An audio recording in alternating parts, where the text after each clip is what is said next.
ሰላም ጤና ይስጥልኝ የተወደዳችሁ የወደ ብርሃን ቲዩብ ተከታታዮች በያላችሁበት እንደምን አላችሁ? የጌታ ጸጋና ሰላም ከእናንተ ጋር ይሁን። በቻናላችን ላይ መጽሐፍ ቅዱሳዊ ታሪኮችን ወደ እናንተ እያደረስን እንገኛለን። እናንተም በአጭር ጊዜ ውስጥ ሰብስክራይብ እያደረጋችሁንና እየተከታተላችሁን ስለሆነ እጅግ በጣም እናመሰግናለን። አሁን ላይ 3000 ሰዓት ደርሰናል። ወደ ዩቲዩብ ሞኔታይዜሽን ሲስተም ለመግባት ደግሞ ከ4000 ሰዓት በላይ ያስፈልጋልና አሁንም ሰብስክራይብ እያደረጋችሁ ድጋፋችሁን እንድታሳዩን እንዲሁም ደግሞ ላይክ፣ ኮሜንት፣ ሼር በማድረግ አብሮነታችሁን እያጋራችሁ ለሌሎችም መረጃዎቹ ታሪኮቹ እንዲደርሱ እንዲማሩባቸው እንዲጽናኑባቸው እንድታደርጉ በአክብሮት ጠይቃችኋለሁ። ዩቲዩብ አዲስ ነገር ጀምሯል። ምክንያቱም ፌስለስ የሆነ የኦዲዮ ትረካዎችን የሚቆጥራቸው እንደ ኤአይ ስለሆነ እየሰራው ያለውት ሰው እንደሆንኩኝ እንዲያምን የዛሬውን ትረካ በቀጥታ በዚህ በአካል በቪዲዮ ይዤላችሁ መጥቻለሁ። እናንተም ትተዋወቁኛላችሁ፣ እኔም እተዋወቃችኋለሁ ማለት ነው። የተወደደ ጊዜ ይኖረናል። ሰብስክራይብ ማድረግ ግን አትርሱ። ዛሬ ከጥፋት ውሃ በፊት የነበረው ዓለም በሚል ይህንን ታሪክ ወደ እናንተ ይዤ እመጣለሁኝ። ቪዲዮውን ሰብስክራይብ እያደረጋችሁ እንድትከታተሉ።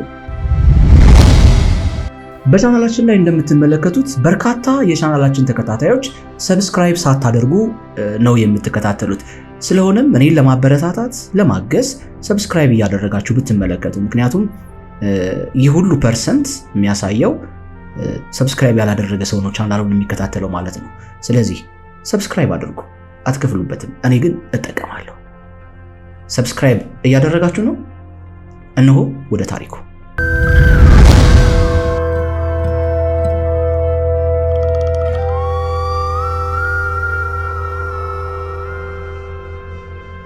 ከጥፋት ውሃ በፊት የነበረው ዓለም።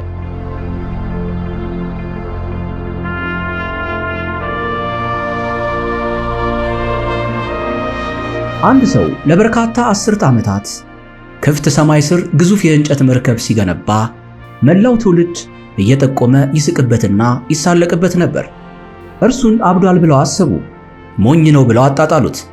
ነገር ግን ብዙም ሳይቆይ ያ የተሳለቁበት ሳቅ ወደ አስደንጋጭ ጩኸት ይለወጣል። ይህ በምድር ላይ ከነበሩት ክፋት በተሞላበት ዘመን የኖረ እጅግ ታማኝ ሰው የኖህ ታሪክ ነው። ጻድቁ ኖህ። እግዚአብሔር በቃ ብሎ በወሰነ ጊዜ ምን እንደተከሰተ የሚያሳይ ድንቅ ታሪክ።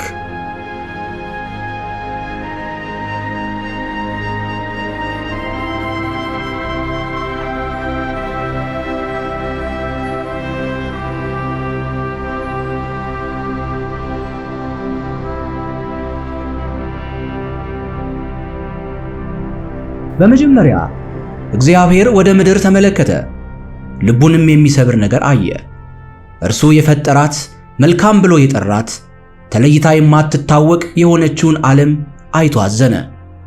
በምድር በአራቱም ማዕዘናት ግፍ ተስፋፍቶ ነበር። ክፋት የተሰወረ ወይም አልፎ የሚከሰት አልነበረም። ይልቁንም ግልጽና በግልጽ የሚከበር ነበር። ጎረቤት በጎረቤት ላይ ተነሳ። ንጹሐን በኃያላን እግር ስር ተረገጡ። እውነት ተረስቷል። ደግነት ከምድር ጠፍቷል። የሰው የልብ ሐሳብ ሁሉ ክፉ ብቻ ነበር፣ አልፎ አልፎ ሳይሆን ያለማቋረጥ። ትክክል የሆነውን ማድረግ የሚፈልግ ሰው የጠፋበት፣ ለፍትህ የሚጮህ ድምፅ የሌለበት ዓለምን አስቡ። ጨለማው በጣም ስለጠለቀ ሰዎች ብርሃን የሚባለውን ነገር እንኳን ረስተውት ነበር። እግዚአብሔር ይህንን ሁሉ አየ፣ እስከ ልቡ ጥልቅ ድረስ አዘነ። የሰው ልጅን ከአፈር የፈጠረ እስትንፋስን የሰጠ ፈጣሪ አሁን ያንኑ ፍጥረቱን ሲመለከት በቃላት ሊገለጽ የማይችል ጥልቅ ሐዘን ተሰማው። የሆነ ነገር መፈጸም ነበረበት። ቅጣት እየመጣ ነበር። ነገር ግን ከዚህ ቅጣት ማን ይተርፍ ይሆን?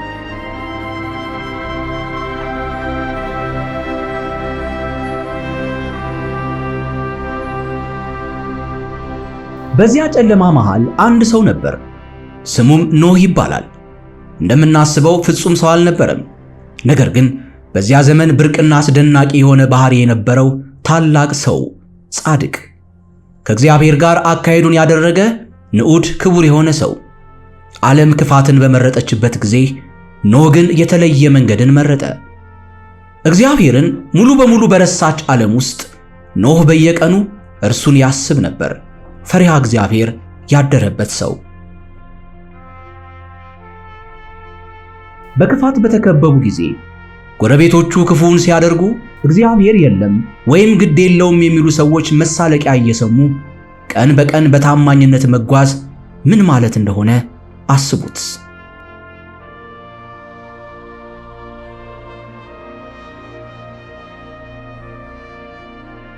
ጻድቁ ኖህ የተወደደች ሚስትና 3 ወንድ ልጆች ነበሩት፣ ሴም፣ ካምና ያፌት። ሁሉም ልጆች በትዳር ተጣምረው ነበር። ከእግዚአብሔር ጋር ግንኙነታቸውን ካቋረጡ በሚሊዮኖች መካከል የነበረች ይህች ትንሽ ቤተሰብ በዓለም ታሪክ ውስጥ እጅግ አስፈላጊ ቤተሰብ ልትሆን ቀረበች። ምክንያቱም እግዚአብሔር ኖህን አይቶ ነበርና ለእርሱም ዕቅድ ነበረው። ከዚያ ሁሉም ነገር የሚቀየርበት ቅጽበት ደረሰ። እግዚአብሔር ከኖህ ጋር ተነጋገረ። እውነቱን ሳይሸሽግ በግልጽ ነገረው። የሥጋ ሁሉ መጨረሻ ደርሷል። ምድር በግፍ ስለተሞላች እግዚአብሔር ሊያጠፋት ወሰነ። የጥፋት ውሃ ይመጣል። የቦታ ብቻ ወይም የወንዝ መሙላት ሳይሆን ከሰማይ በታች ያለው ሕያው ፍጥረት ሁሉ የሚጠራረግበት ታላቅ የጥፋት ውሃ። ከዚያም እግዚአብሔር ለኖህ የማምለጫ መንገድ ሰጠው። ከጎፈር እንጨት ግዙፍ መርከብ እንዲሠራ አዘዘው። በውስጥና በውጭም በቅጥራን እንዲለቀልቀው ነገረው። እግዚአብሔር ትክክለኛውን ልኬት፣ ዲዛይኑን፣ ዝርዝር መገለጫዎቹንና አንዳንድ አስፈላጊ የሆኑ ነገሮችን ሰጠው። 3 እርከኖች፣ ክፍሎች፣ በጎን በኩል በር፣ ከላይ መስኮት። ከዚያም እግዚአብሔር ኖህን እጅግ ያስደነገጠውን ነገር ተናገረ። ቃል ኪዳኔን ከአንተ ጋር አደርጋለሁ።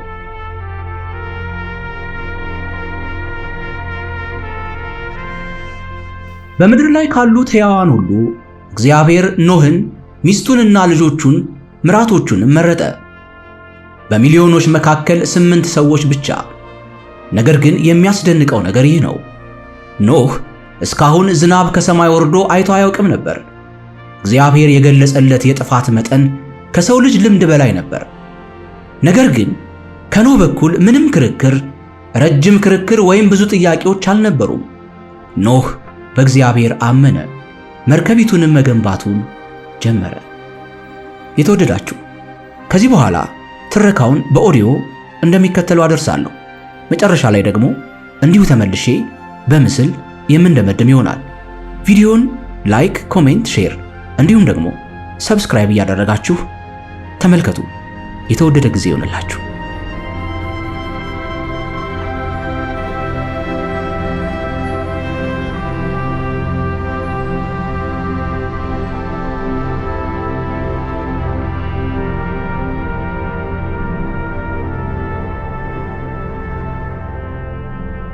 በምድር ላይ ካሉት ሕያዋን ሁሉ እግዚአብሔር ኖህን፣ ሚስቱን፣ ልጆቹንና ምራቶቹን መረጠ። በቢሊዮኖች መካከል 8 ሰዎች ብቻ። የምድር ኩራት በገነነበት፣ ግፍ በየአቅጣጫው በተስፋፋበት ጊዜ እግዚአብሔር ከሰማይ ወደ ታች ተመለከተ፣ በፍቅር የሚሄድ ልብንም ፈለገ። ኖህም በእግዚአብሔር ፊት ሞገስ አገኘ። የእግዚአብሔር ቃል ጸንቶ ይኖራልና። ሰማዩ ግልጽ ቢሆንም ሰዎች ቢሳለቁም የኖህ ታማኝነት ግን የጸና ነበር። ከዚያም ማንም ሊያብራራው የማይችለው ነገር ተፈጠረ። ከየአቅጣጫው ከተራሮች፣ ከሜዳዎችና ከጫካዎች እንስሳት መምጣት ጀመሩ። የጥፋት ውሃው መምጣቱ የማይቀር ነበር። 2 እየሆኑ እንስሳቶች ወደ መርከብ ይገቡ ጀመር። ወፎች፣ አውሬዎች፣ የሚንቀሳቀሱ ፍጥረታት ሁሉ ልክ የሰው ልጅ ጆሮ ሊሰማው በማይችለው ድምፅ እንደተጠሩ ሆነው በዓላማ ይተሙ ነበር። ከእያንዳንዱ ንጹሕ እንስሳት 7 ጥንድ፣ ከሌሎች ደግሞ 2። ይህንን እውነት ሲመለከቱ የነበሩ ሰዎች በድንጋጤ ደርቀው መቅረታቸው አያጠያይቅም። ይህ ሰዎች ያቀናበሩት አይደለም። ማንም ሰው እነዚህን ፍጥረታት የሰበሰባቸው አልነበረም። ወጥመድ አልተተከለም፣ መያዣም አልተዘጋጀላቸውም። እነሱ በራሳቸው መጡ። አንድ በአንድ ወደ መርከቡ መወጣጫ ተራመዱ። ታላላቆቹና ታናናሾቹ፣ አስፈሪዎቹና የዋሃኑ፣ አንበሶችና በጎች፣ ንስሮችና ርግብ፣ ሁሉም በሰላምና በታዛዥነት ወደዚያ ግዙፍ የእንጨት ዕቃ ገቡ። እናም ሲመለከቱ የነበሩት ሰዎች አሁንም ጥርጣሬ ቢኖራቸውም በዚያ ቅጽበት ያ ጥርጣሬያቸው መላቀቁ አይቀርም።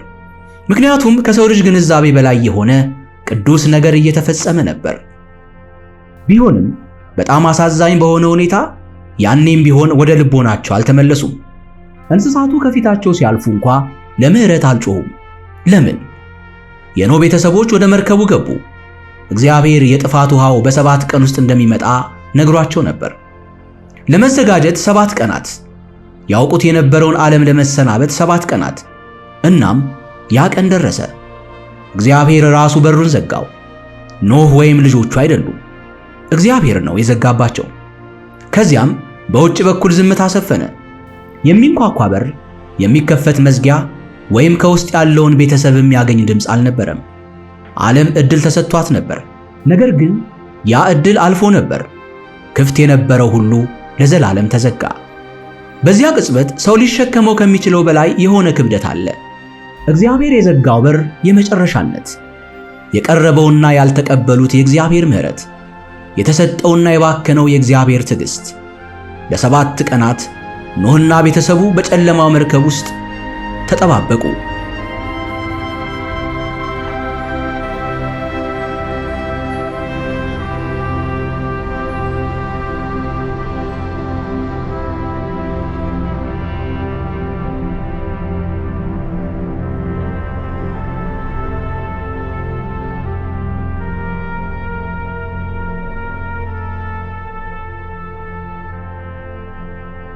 በሰባተኛው ቀን ሰማይ ተቀየረ፣ በለዘብታ ጀመረ። አንድ ጠብታ፣ ከዚያም ሌላ። ሰዎች ወደ ላይ ተመለከቱ። አንዳንዶቹ ያልተለመደውን እርጥበት በእጃቸው በመዳሰስ እየተገረሙ እጃቸውን ዘረጉ። አንዳንዶቹ ግን የሚያልፍ ዝናብ መስሏቸው እንደገና ሳቁ። የሚያስፈራ ያልተለመደ ነገር አልመሰላቸውም። ነገር ግን ጠብታዎቹ መውረዳቸውን ቀጠሉ። ከዚያም ሰማያት ተከፈቱ። ከዚህ በፊት ታይቶ በማይታወቅ ሁኔታ ዝናቡ ከሰማይ እንደ ግድግዳ ይወርድ ነበር። ከታችም በጥልቁ መሠረት ተሰነጠቀ። የምድር ምንጮችና ውሃዎች እንደፈነዱ፣ ምድር ለዘመናት የያዘችውን መቋቋም ያቃታት ይመስል ወንዞች በሰዓታት ውስጥ ሞሉ። እርሻዎች በጠቆረ ውሃ ስር ተቀበሩ። ሸለቆዎች ሐይቆች ሆኑ። ሰዎች ወደ ኮረብታዎች ሸሹ። ዛፎች ላይ ወጡ። ኮረብታዎች ላይ ተንጠላጠሉ። የቤቶች ጣሪያዎች ላይ ተሰቀሉ። አሁንም ውሃው እየጨመረ ነበር። አሁን ግን የሳቅ ድምፅ የለም። አሁን የነበረው የዋይታ ድምፅ ብቻ ነው። ሽማግሌው ሰው ጻድቁ ኖህ ደረቅ መሬት ላይ መርከብ ሲሰራ ሲሳለቁበት የነበሩ ሁሉ አሁን በሽብር ይጮኹ ነበር። ነፍስ ውጪ፣ ነፍስ ግቢ። ነገር ግን በሩ ተዘግቶ ነበር። በመርከቡ ውስጥ ሳሉ ዝናቡ በእንጨቱ ላይ ሲያርፍ የሚመታው ድምፅ ያዳምጡ ነበር። መርከቧ ከምድር ስትነሳ ትርድና ትንቀጠቀጥ ነበር። ከዚያም በኃይል መርከቧ መውጣት ጀመረች። ኖህና ቤተሰቡ ተጠባበቁ። እግዚአብሔርም አሰባቸው። ለ40 ቀንና ለ40 ሌሊት ዝናቡ አልቆመም። ተራሮቹ ሁሉ ከጥፋት ውሃው ስር ተቀበሩ። ረጅሞቹ የተራራ ጫፎች እንኳ ከውሃው በታች ጠፉ። እናም በዚያ ሰፊና አስፈሪ ባህር ላይ አንዲት የእንጨት መርከብ ትንሳፈፍ ነበር። 8 ሰዎችና እግዚአብሔር የፈጠራቸው አራዊት ሁሉ በውስጧ ነበሩ። ከውጭ በኩል ዝምታና ውሃ ብቻ ነበር። በውስጥ ግን መተንፈስ፣ የልብ ትርታ፣ የእንስሳቱ እረፍት፣ የቤተሰቡ ጸሎት፣ መታመንና መጠባበቅ ነበር። የጥፋት ውሃውን የላከው እግዚአብሔር አልረሳቸውም ነበር። የሰው ልጅ ምልክቶች ሁሉ ጠፍተው አድማሱ ሁሉ አንድ አይነት በሆነበት በዚያ ባዶነት መሃል እግዚአብሔር ኖህን አሰበው። ነፋስንም ላከ። ቀስ በቀስ እጅግ ቀስ ብሎ ውሃው መጉደል ጀመረ።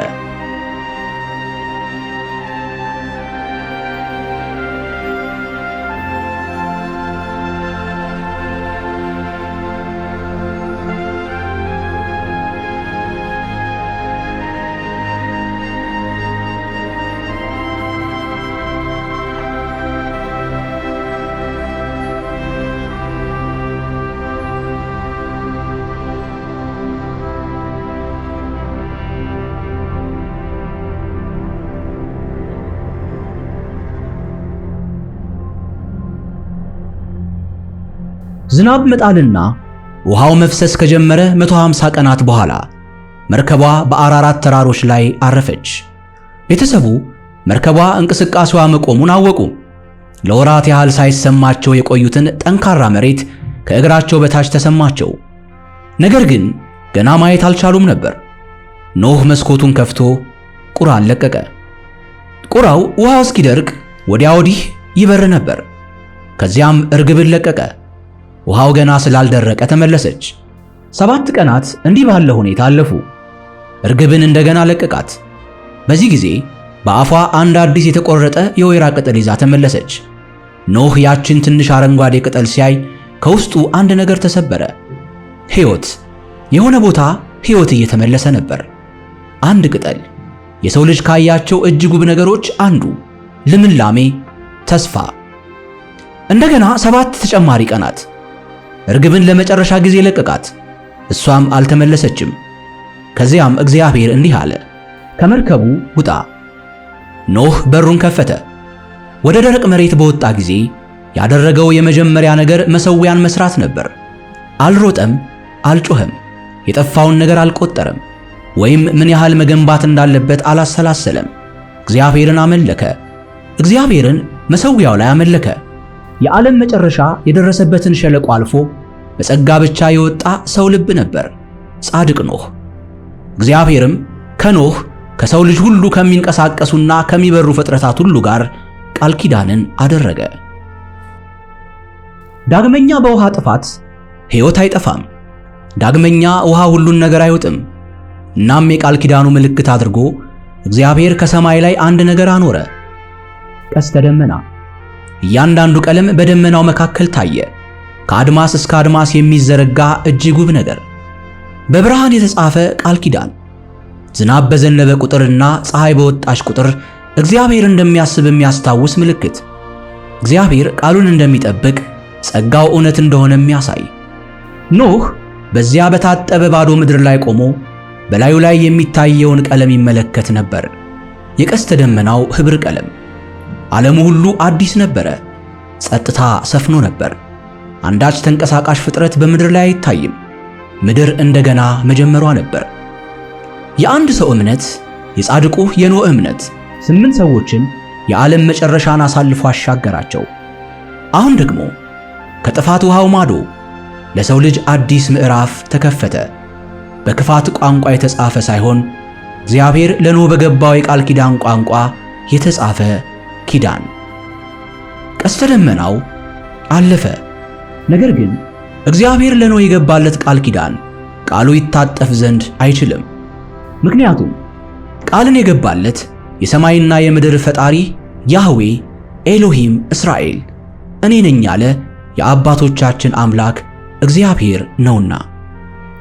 የተወደዳችሁ የቻናሌ ተከታታዮች በያላችሁበት ሰላም እግዚአብሔር ከእናንተ ጋር ይሁን። በቻናሉ ደስተኞች እንደሆናችሁ ተስፋ አደርጋለሁ። ሰብስክራይብ በማድረግ አብራችሁን ሁኑ። በዚህ ሥራ ላይ ለሚገጥማችሁ የድምጽም ሆነ የቪዲዮ ምስል ጥራት እጅግ ይቅርታን ጠይቃለን። ምክንያቱም ቻናሉ አዲስ ስለሆነ ዕቃዎችን ማሟላት ወደፊት ስለሚጠበቅብን ነው። ወደፊት ደግሞ በተሻለ ኳሊቲና እጅግ ደስ በሚል ጥራት ወደ እናንተ የምንደርስ ይሆናል፣ በድምጽም ሆነ በቪዲዮ። እስከዛው ግን ሰብስክራይብ እያደረጋችሁ ቻናሉን በማሳደግ እናንተም አብራችሁ እንድትሆኑ እንጋብዛለን። ሰናይ ጊዜ ይሁንላችሁ። በሌላ ታሪክ እመለሳለሁ።